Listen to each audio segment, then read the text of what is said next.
Now, our guest today is Ed Saavedra, the chairman and CEO of publicly listed firm Megawide. He's here to share his thoughts on the Philippine construction industry and how infrastructure development is impacting economic growth. Ed's insights as a leader in engineering and infrastructure will help us understand how the industry is evolving amidst a changing macroeconomic backdrop.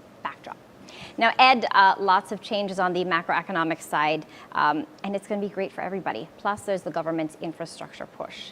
And not to mention the lower interest rate environment. You've got three publicly listed firms. There's Megawide, there's C-REIT, and C-REC. But for the purpose of this interview and given time constraints, we're going to stick to the parent firm, your construction parent firm, Megawide.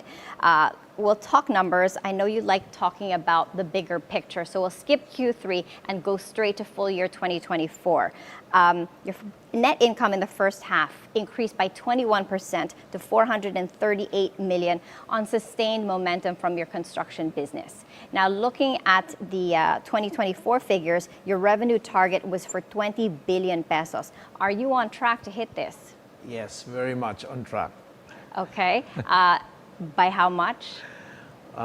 Most likely within that range.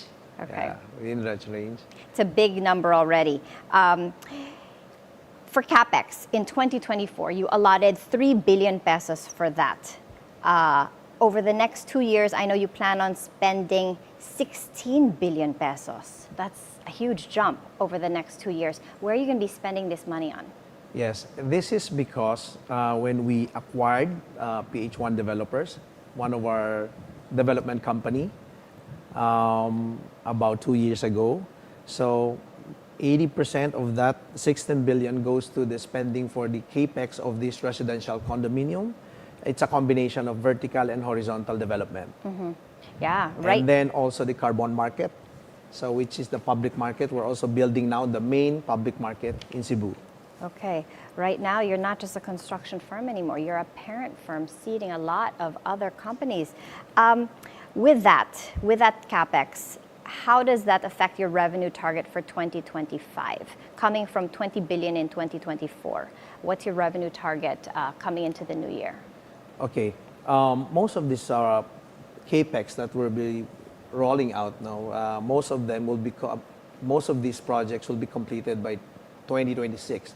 We expect that majority of the revenue contribution will be coming from the subsidiaries will be around 2026 or 2027 onwards.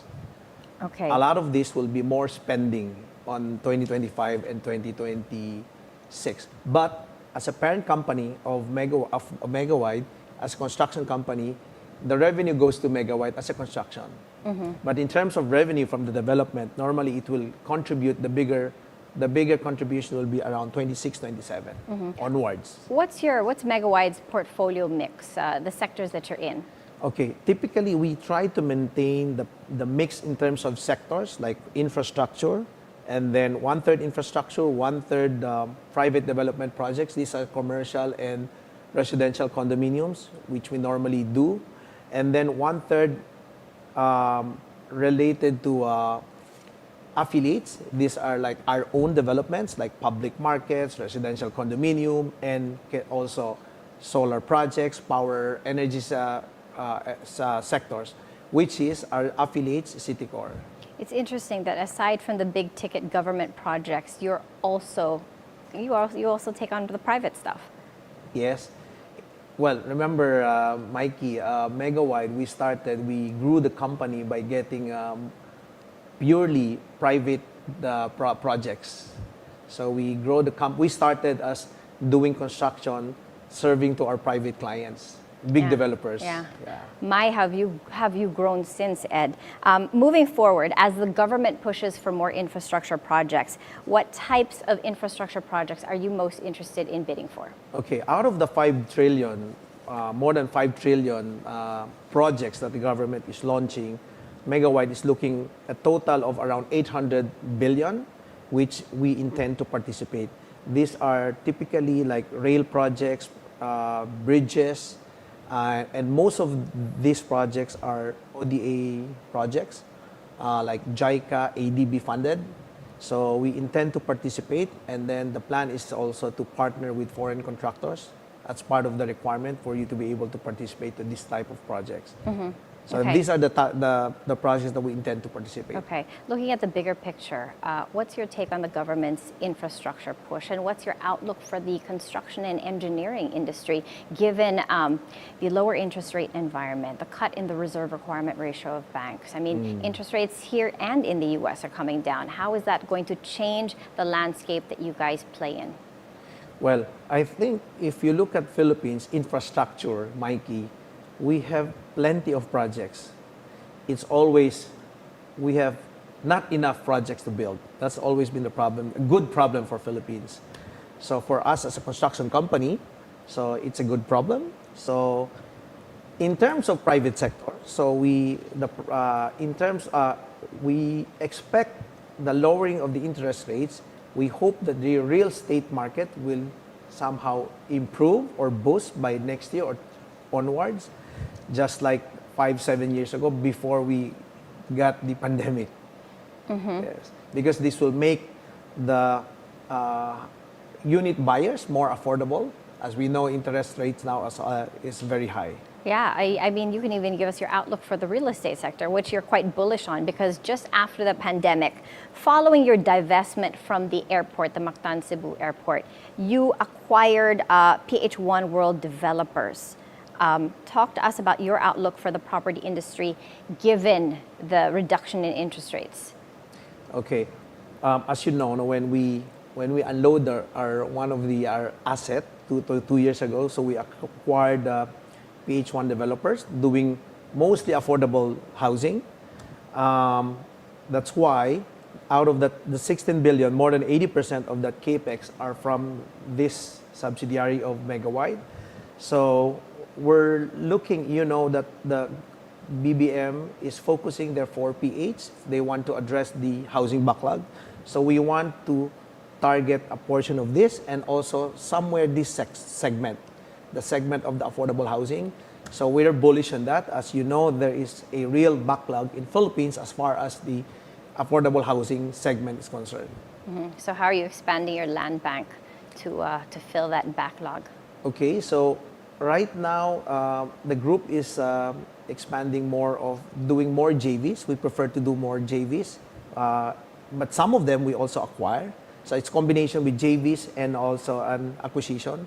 So for us, the strategy is every time we acquire properties, we normally build it right away. As you've listed more companies since Megawide, C-REIT in 2022, Citicorp in 2024. Looking ahead, what's the future for PH1 World Developers? Are you looking to go public on the real estate side as well? Okay, not yet in the next near future yet. We want to build more inventory. So as you can see, 16 billion, hopefully by next year. Every year we will keep on rolling out more projects. So once we have more inventory, that's the only time we will see if it will be worthwhile to do the IPO. Of course, it's only been a year. And I'll sneak in one more question, shifting gears before we go, because our time is almost up. One of your biggest projects, the Metro Manila subway system, that was the target completion date there was 2028 to 2029. When do you think this is going to be finished? Are you on track? Are you guys on track? I mean, you only have one part of this. It's a massive project. And as with big ticket projects like this, it's got to be chopped up. So I know you have one part of that. How, are we on track to complete it by 2028 and 2029? Well, as you know, most of these infrastructure projects, the typical problem is really right of way.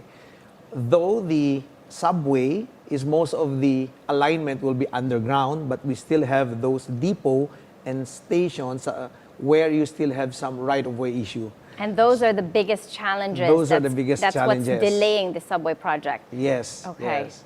So it's beyond our control. However, for us, we are still on track as far as what the scope of work is, can be done. Well, we're all looking forward to that Metro Manila subway station. Ed, that's all the time we have. But thank you so much for being here. It's a pleasure to have you. We'll do this again with your other companies. Thank you, Maiki. Okay. Thank you for having me here in your new basis point, your new baby. Okay. Thank you, Ed. All right. That was Edgar Saavedra, the chairman and CEO of Megawide.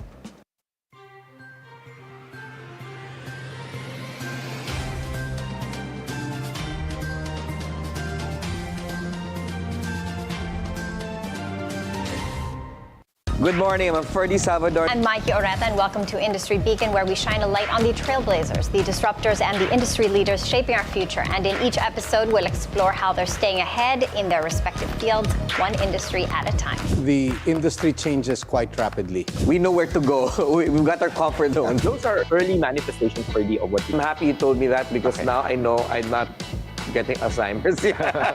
Industry Beacon on BNC, the Bilyonaryo News Channel. Good evening, I'm Pinky Webb. Tonight we ask the questions, what does the investigation cover? We tackle the issues, The president's immunity from suit is absolute. we clarify matters, and we get on point. Watch his press con. Sinabi niya na ayaw niya ng kudeta. What is questionable about the AR, sir? The Vice President keeps insisting walang active threat kung hindi ako mamamatay. Tignan na lang natin, mahirap pang pangunahan eh. Pinky Webb on point. Good morning, everyone! A platter of positivity, a cup of the hottest information, and a slice of what to expect for the whole day. With excitement, positivity, and fun. Join Paulo Del Rosario and Asis-Carilo and Monique Tuzon. It's a beautiful day! 7 a.m. on BNC, the Bilyonaryo News Channel.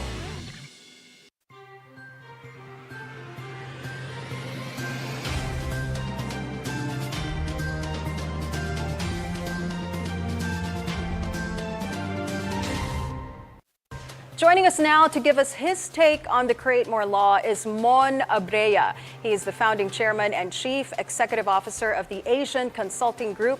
Thanks for joining us, Mon. Hi, thanks, Anne.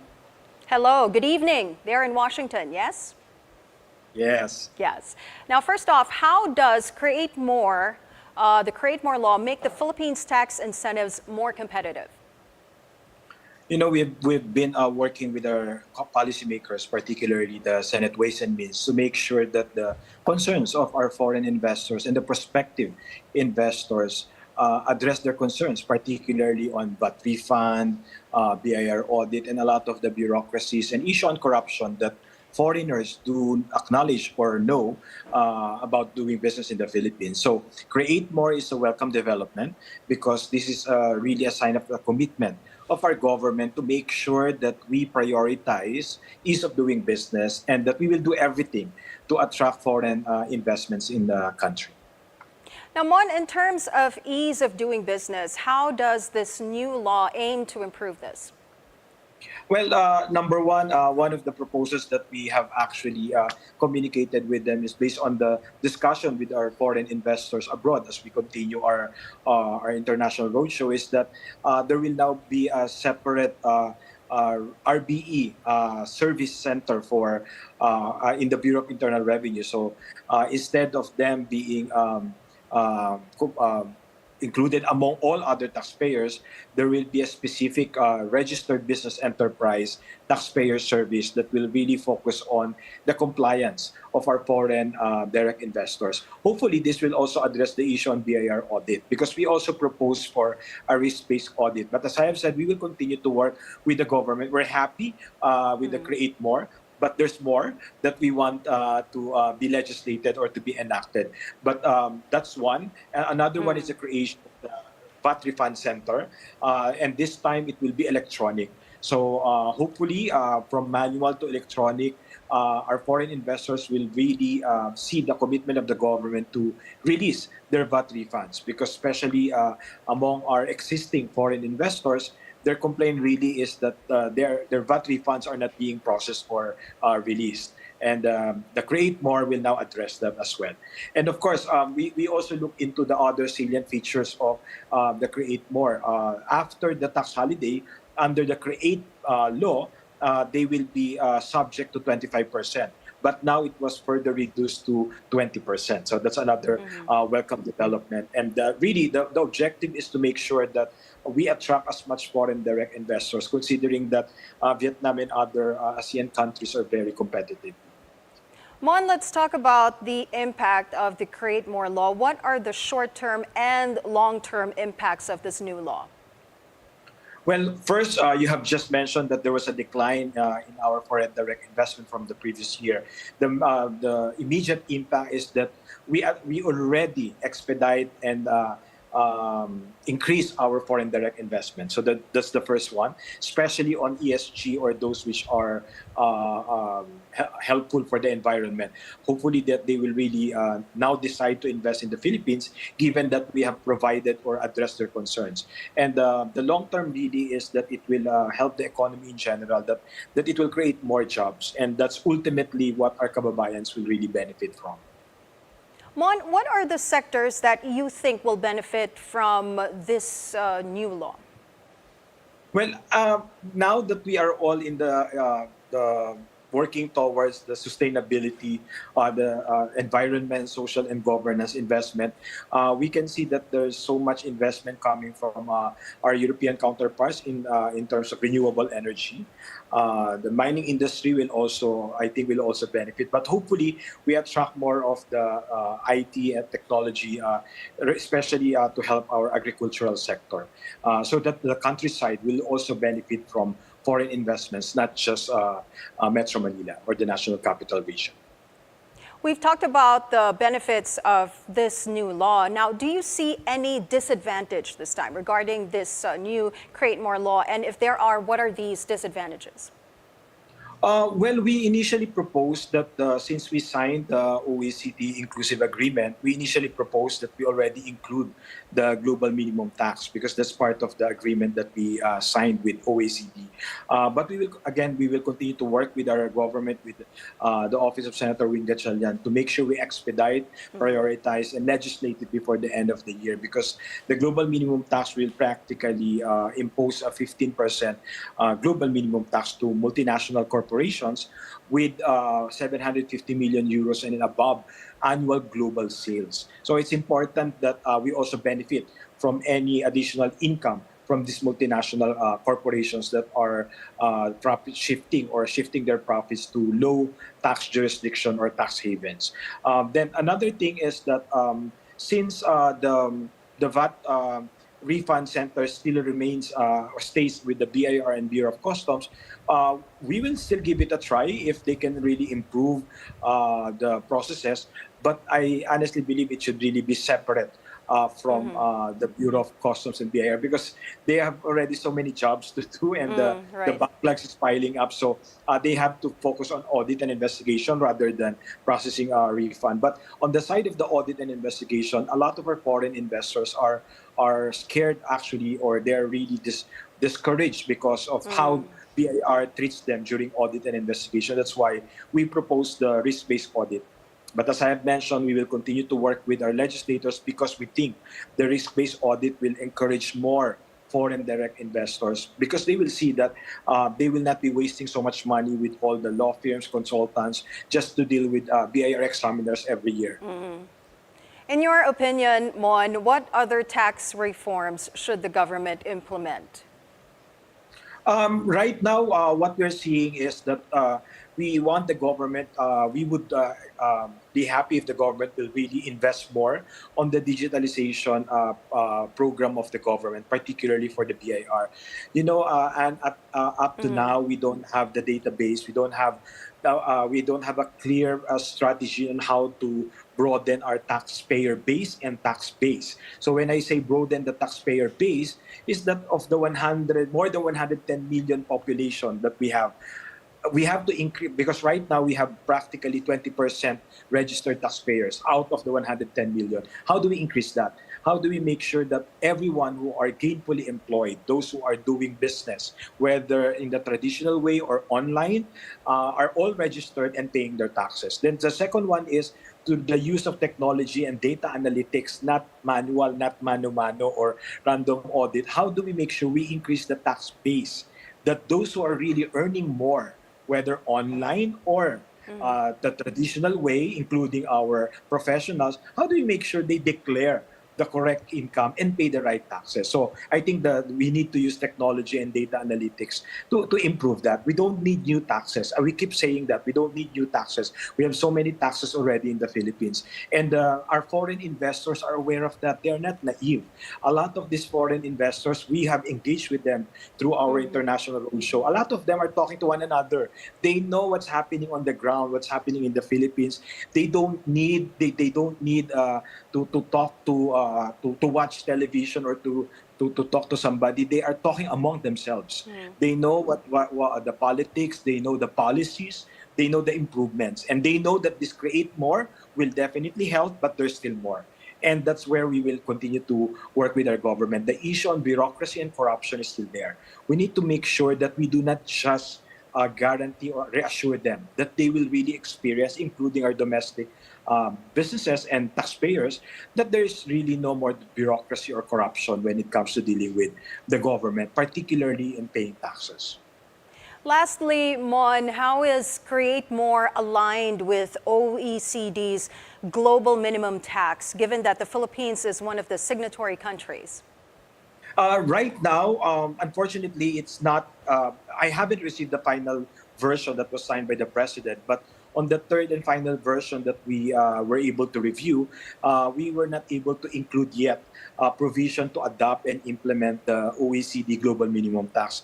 And I think that's now the priority, to make sure that we will have that bill enacted before the end of the year. Because whether we enact a law or not, we will be affected by the global minimum tax, because all the other signatories, more than 140 countries, tax jurisdictions, are already implementing it, including our ASEAN neighbor countries, Vietnam, Thailand, Indonesia. They're already implementing it. So there is really an urgency for us to catch up. We also need to catch up with our foreign direct investments, but also with the global minimum tax. Otherwise, we won't be getting any benefit from it. The additional taxes that could have been collected will not be collected without a law that adopts and implements the OECD global minimum tax. So we are hoping that the Senate, the Congress will really prioritize it. And this is also aligned with what the President wants, that we continue to attract more foreign investors, but at the same time to really help the economy. And the multinational companies making a lot of income but are not paying taxes in the Philippines is definitely a huge source of revenue for the government. Great insight, Mon. Thank you very much for your time. Mon Abrea there, founding chairman and CEO of the Asian Consulting Group, speaking to us live from Washington. And that's it for Basis Points. I'm Maiki Oreta. We'll be back tomorrow for more news on the financial markets and more. Keep it here on BNC, the Bilyonaryo news channel, always on top.